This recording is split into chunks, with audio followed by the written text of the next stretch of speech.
Halo parents, kembali lagi dengan saya Violeta Hasano, psikolog klinis anak dan keluarga. Di episode kasus perilaku anak kali ini kita akan membahas mengenai cara mengajarkan anak untuk membereskan mainannya. Anak-anak pratadika atau preschool harus belajar bagaimana cara merapikan mainannya setelah mereka habis bermain. Mungkin hal ini merupakan hal yang sepele bagi beberapa orang tua, namun ini merupakan hal yang paling penting untuk diajarkan agar anak bisa bertanggung jawab di kemudian hari.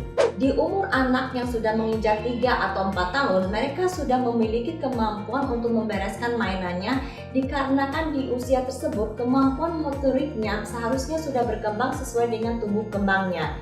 Caranya adalah dengan memulai mengajak anak untuk ikut membantu merapikan mainannya. Mengapa anak-anak cenderungnya suka memberantakan mainannya? Pertama, kita sebagai orang tua harus memahami bahwa saat mainan berserakan dikala mereka bermain itu merupakan hal yang wajar karena itu bagian dari dunia bermain mereka.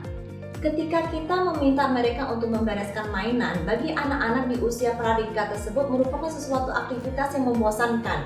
Dan ketika itu si anak tahu ada orang yang mau membereskan mainannya tersebut setelah dia bermain, maka daripada itu dia tidak akan pernah mau belajar untuk merapikan mainannya sendiri. Ingat, anak-anak belajar dengan melihat, dan agar anak bisa membereskan mainannya sendiri setelah bermain, berarti kita harus mengajarkan hal tersebut dengan memberikan mereka contoh. Berikut beberapa tips dan cara penerapan yang dapat parents lakukan dalam mengajarkan anak untuk bisa merapikan mainannya. Pertama, ajarkan anak kapan ia harus merapikan mainannya.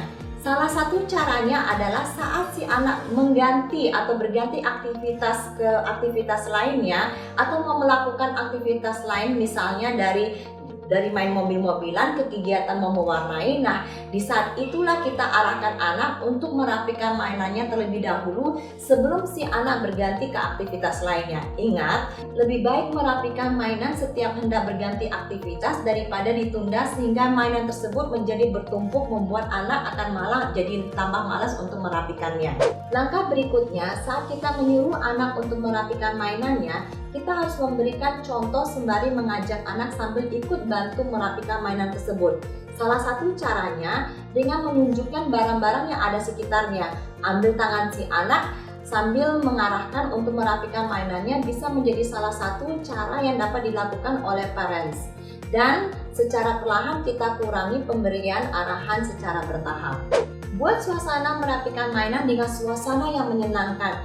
Bisa dilakukan dengan merapikan sambil bernyanyi atau dengan permainan seperti beat the buzzer. Itu merupakan permainan yang merapikan mainan dengan cepat sebelum timer berbunyi. Contohnya misalnya, sekarang mama kasih ini ada jam, itu kita setkan waktu sekitar misalnya 1 menit. Kita usahakan sebelum bunyi belnya itu kita udah selesai merapikan mainan. Jadi seperti itu bisa kita lakukan.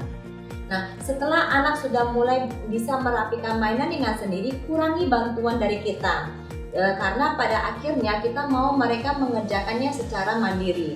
Nah, bagaimana sikap kita dan apa yang harus kita lakukan apabila anak menolak untuk merapikan mainannya?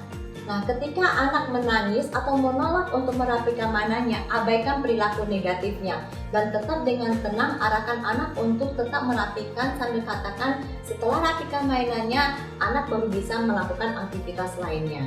Dan jika saat itu anak tiba-tiba mengamuk atau emosi, tetap tenang dan arahkan anak untuk time out untuk menenangkan dirinya. Dan anak tidak diperbolehkan untuk keluar dari time out sebelum anak benar-benar tenang selama lebih kurang 2 menit. Jika anak sudah tenang selama 2 menit di time out, arahkan anak untuk kembali untuk merapikan mainannya.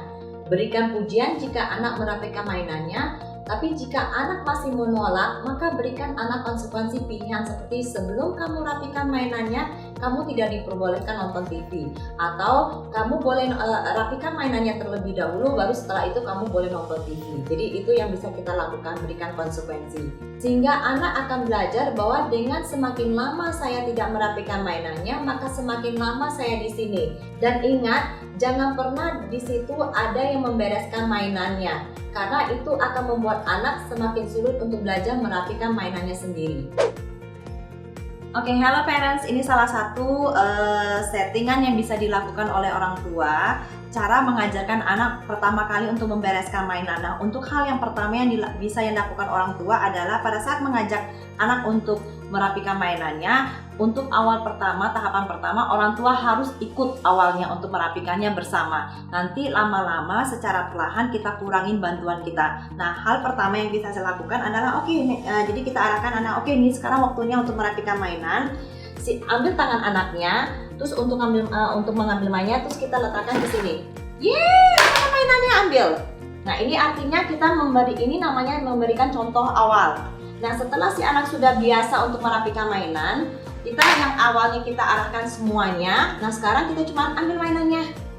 Ini jadi lama-lama bantuan kita kurangin. Nanti setelah itu yang ini lagi. Jadi ini yang bisa kita lakukan. Nah, itu salah satunya yang kita bisa lakukan untuk mengarahkan anak untuk merapikan mainan. Nah, terus katakan ada 10 mainan untuk awalnya, mungkin 7 mainannya kita rapikannya sama-sama. Nanti lama-lama dari 7 mainan kita cuma bantu merapikannya 2, sisanya anaknya. Jadi nanti lama-lama dari yang 7 yang akhirnya 2 kita rapikan, dari 7 1 kita rapikan, 6 si anak rapiin. Nanti setelah itu 7-7-nya dia yang rapikan sendiri. Nah, pada saat dia merapikan udah selesai, kita puji. Demikian tips yang bisa dilakukan oleh parents bagaimana mengajarkan anak untuk merapikan mainannya. Nantikan tips-tips lainnya dari psikologi anak pada episode-episode selanjutnya.